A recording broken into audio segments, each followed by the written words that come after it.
好，大家好，我係丁姐。新奇協會今年咧就係以木火水金土，即係話五行咧嚟做主題。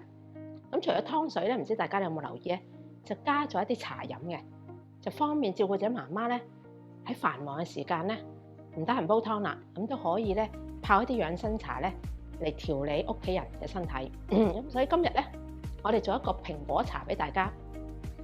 蘋果茶咧近年喺網絡咧，你會搜尋都會見到有五花八門，好啱大家嘅，唔同口味嘅，春夏秋冬都有。今日咧，因為配合我哋初夏夏天咧就屬火，咁所以我哋今日咧以燒製，特別咧係軟化血管啦，令到咧心血管毛病冇咁多啦，兼且有去濕嘅作用。咁所以我哋今日嘅蘋果水咧，主要就加咗山楂。山楂本身一定係紅色啦，紅色一粒粒啦。山楂就有頭先我話好處啦。能夠幫我哋咧，如果有三高問題嘅人咧，有血管毛病咧，佢都有舒緩或者有幫助作用嘅。咁除咗山楂，另外除咗係三高問題咧，如果我哋食得飽飽滯滯，又或者夏天我哋冇乜胃口嘅時候，咁佢都可以令我哋咧口感覺得好啲，又或者消咁啲油膩啦。好啦，除咗山楂之外咧，我哋就加咗生熟薏米，熟嘅薏米咧就係大粒嘅。生嘅薏米係細粒嘅，將兩溝咧加埋落去咧就有健脾去濕嘅作用。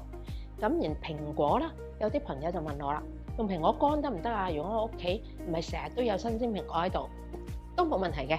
蘋果乾擺定喺度，得閒夾兩片或者三片落去，個口感都一樣幾清甜嘅，因為我自己試過。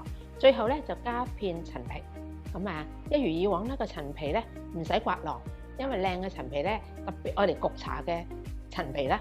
個囊咧係好有幫助嘅，就幫助我哋咧可以健脾去濕化痰嘅作用。好啦，我哋二話不說就擺啲材料落去，好簡單咧就係如果你有好似我咁有儀式感咁靚嘅煲咧，你可以用啲煲。如果唔係咧，你自己用一個好似平時淥麵啊淥菜嘅煲都得嘅。甚至有啲人問，我咩都冇，我有燜燒杯、燜燒鍋得唔得？得，咁就更加方便。好，我哋馬上去示範。其實咧呢個示範咧就真係簡單不過，唔應該叫示範，應該係我馬上咧去同大家分享。好啦，我哋將啲材料擺晒落去先，咁然後咧有冇次序都冇乜所謂啦。啲蘋果咧，你揀富士蘋果就得，好似我咁，或者揾呢啲紐西蘭細細嘅蘋果都可以嘅，隨大家嘅習慣喜歡。跟住將啲生熟薏米擺埋落去。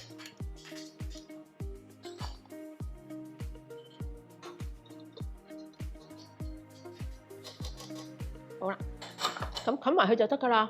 咁基本上咧，滾10零分鐘、15分鐘左右啦。甚至乎我見到坊間咧就有啲咁嘅花茶壺咧，佢連個時間都幫你 set 好埋嘅。佢有啲掣喺度嘅，有啲係可以撳15分鐘、撳20分鐘。咁如果你屋企都係有嗰啲花茶壺咧，就更好啦。自己連睇火都唔使。咁我哋咧個色澤又靚喎，我哋第一陣咧一齊揸住佢嚟飲，一齊咧去傾下偈。